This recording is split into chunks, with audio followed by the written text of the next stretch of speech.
Hi, this is Monica Reinagel, and you're listening to the Nutrition Diva podcast. Welcome. Bringing your own lunch to work can help you eat healthier and spend less money. But with all the other demands on you, I know it can be really challenging to find the time and energy to plan and prepare those healthy lunches every day.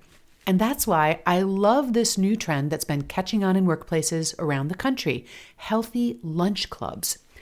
Co-workers take turn bringing in healthy lunches for each other. So you get a healthy home-cooked lunch every day, but you only need to plan and prepare lunch once every week or two. And instead of eating the same old yogurt and protein bar at your desk every day, participating in a lunch club brings some welcome variety to your lunch menus and a chance to connect socially.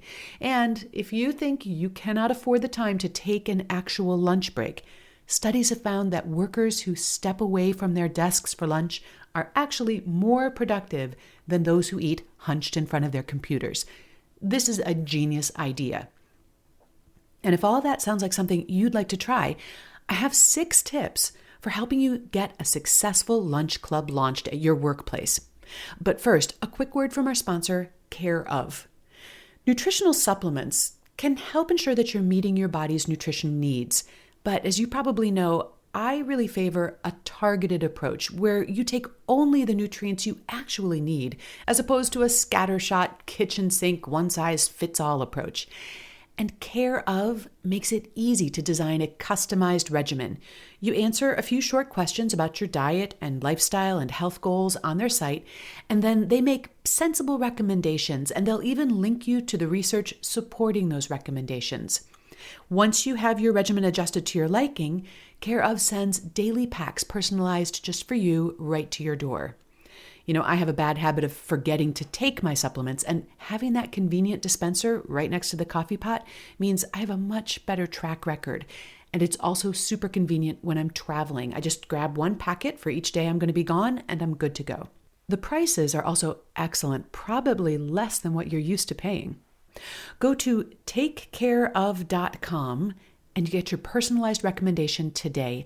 Plus, get $10 off your first order when you use the code DIVA. That's takecareof.com and the offer code DIVA for $10 off your first order. And now, here are my 6 tips for starting a successful healthy lunch club where you work. Number 1, keep it small. The ideal size for a lunch club is probably between 4 and 8 members. Although a bigger group means that you'd be on the hook to cook less often, it also means that you'll have to cook for a crowd. If you find that you've got 30 people at your workplace interested, I recommend setting up several smaller groups. And to that end, tip number 2 is to do some matchmaking. One of the things I like about lunch clubs is that it's a fun way to get out of your food rut and try new things.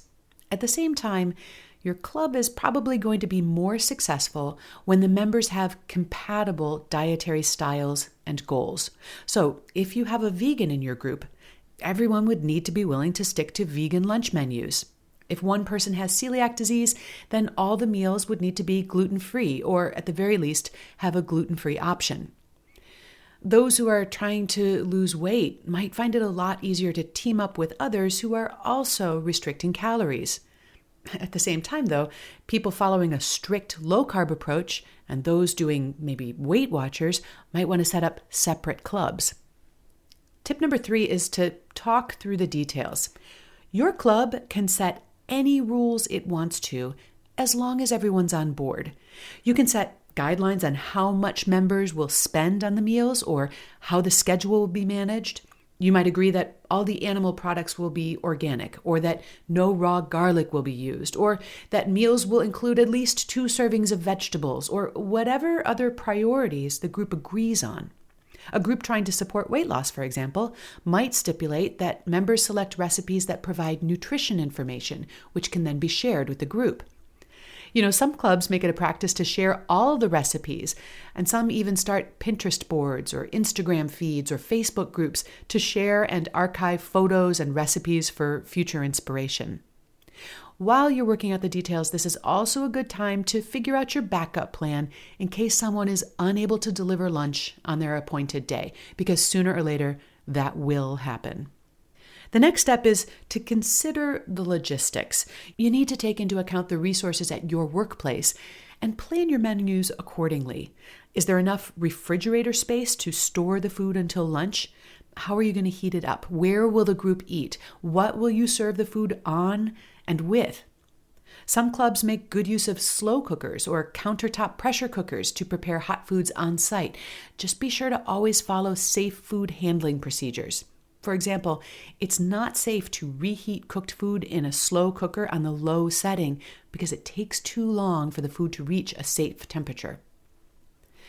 Tip number 5, it's okay to keep it simple. Now, when it's your turn to prepare lunch for your club, you want to do your best to serve up something that's tasty, wholesome, and satisfying, and you totally get bonus points if it's really exotic or unusual or Instagram worthy. But you don't need to feel pressured to spend hours on complicated recipes. That kind of defeats the purpose of this. A meal also doesn't have to be full of expensive ingredients in order to be a winner. Now, if you're someone who really enjoys fancy cooking, there's no reason that you have to hide your light under a barrel, as long as everyone in the group, including you, is clear that such above and beyond efforts are completely optional and they do not mean that everyone else must reciprocate in kind. Alternatively, you might consider forming a lunch club with other more ambitious culinarians. In the show notes for today, which are at nutritiondiva.quickanddirtytips.com, I've included a link to a fantastic Pinterest board that's dedicated to lunch clubs and all the recipes that inspire them. And tip number 6 is to feed your family while you're at it. Why not get even more return on your effort by making enough to feed your household as well as your club members? Because once you've found your recipe and you've made your shopping list, doubling the quantities is easy. So you can take half to work for your lunch club and put the other half in the fridge or the freezer to enjoy with your family on another night. So are you a member of a healthy lunch club? I'd love to hear, and even better, see what your club is up to.